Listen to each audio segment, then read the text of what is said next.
ever imagine a life where you're like imprisoned and tortured just for believing in something? And then, rising to become the most powerful person in your whole country. Sounds crazy, right? It does. It's like something out of a movie. It totally does. But that's actually the reality for Ayatollah Ali Khamenei. The supreme leader of Iran. Yeah, for over 40 years. It's a story most people don't really know. Exactly. Most people know, like, the basics about Iran, right? Like, it's this major player on the world stage, but so few actually understand the man who's been calling the shots for decades. Right. And his life story is like the key to understanding so much about the country. Totally. It explains their internal politics, their relationships with other countries. Mm. It's all connected. So today we're going to take a deep dive into the life and rise of this incredibly influential and, let's be honest, controversial figure. Yeah, and you know what's fascinating? It's how much his early life, even his childhood, really seems to foreshadow the path he'd end up taking. Yeah, so he was born back in 1939 in Mashhad, which is Iran's second largest city. Okay. And it's also a major pilgrimage site for Shia Islam. So, like, their Mecca. Exactly. Yeah. So religion is a big part of life there. Right from the start. Exactly. And his family, deeply religious. His father was a respected cleric, but they weren't wealthy, which definitely shaped his understanding of the struggles of, everyday Iranians. Yeah, that makes sense. His mother, though, she really instilled in him a love of learning.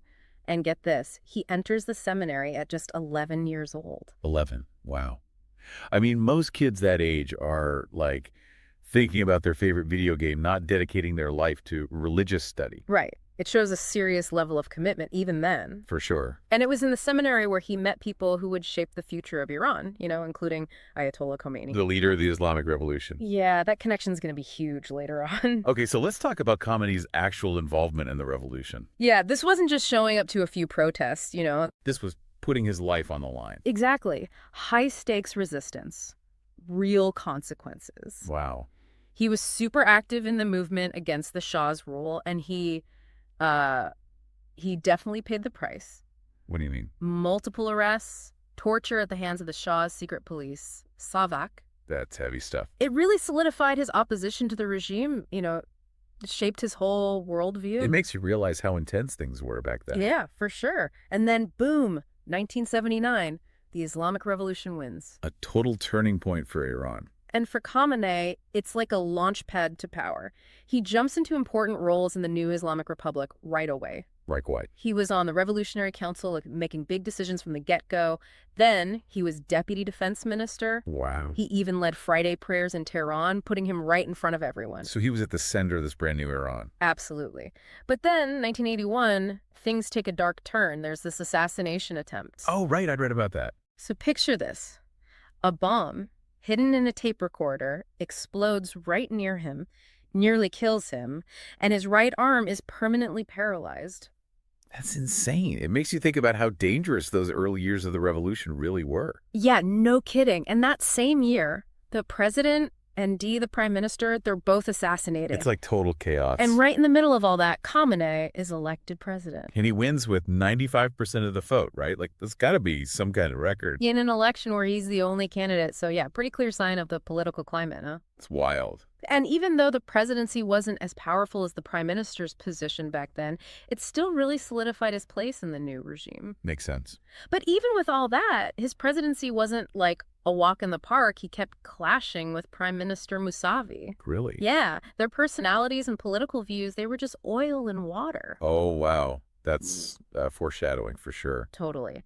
And all of this is happening while the Iran-Iraq War is raging on, throughout the entire 1980s. Right, a brutal conflict that had a huge impact on Iran. Massive impact. And Khamenei, as president, had to, navigate all the complexities of this war and its consequences. It's got to be one of the things that most shaped his leadership. For sure.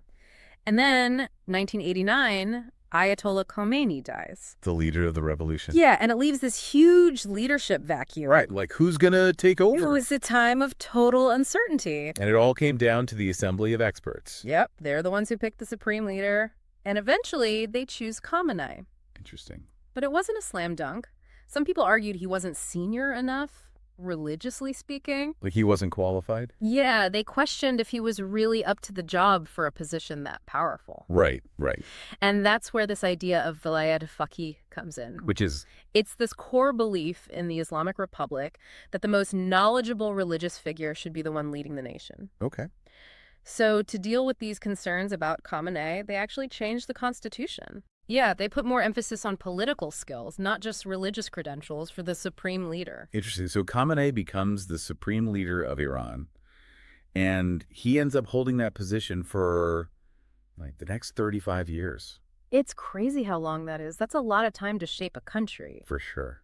So how did he lead? What was his style?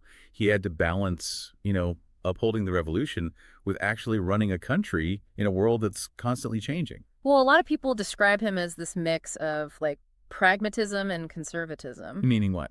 Well, he had to hold on to the core values of the revolution, right? But also deal with the realities of governing a really complicated nation in a world that's, always throwing curveballs. And that balancing act really comes through when you look at how he handled all the different presidents he worked with. Totally. He didn't always agree with them, did he? Not even close. It seems like each president brought their own set of challenges for Khamenei to deal No, with. absolutely. It was constant maneuvering and figuring out how to work with them, or sometimes around them. So let's break it down, starting in the 1990s with President Rafsanjani. Wasn't he the one pushing for economic stuff and being less confrontational with the West? Yeah, exactly. And that really created tension with Khamenei, who was still very suspicious of the West's influence and wanted to stick to a stricter interpretation of those revolutionary principles. It's like two different visions for Iran. Totally. And then in the 2000s, you got President Khatami. The reformer. Yep. He wanted more social and political freedoms, which must have been another tightrope walk for Khamenei. Yeah, he probably saw those ideas as a threat to the Islamic system. Right. And then things get really interesting in the 2010s.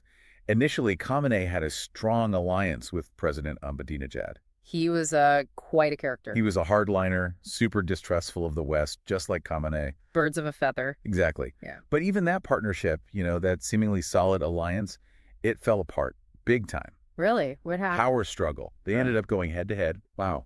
I guess even in a system like Iran's, there's always that competition for power, right? Always. And then, of course, you've got the Green Movement in 2009. Huge moment for Iran and for Khamenei's leadership.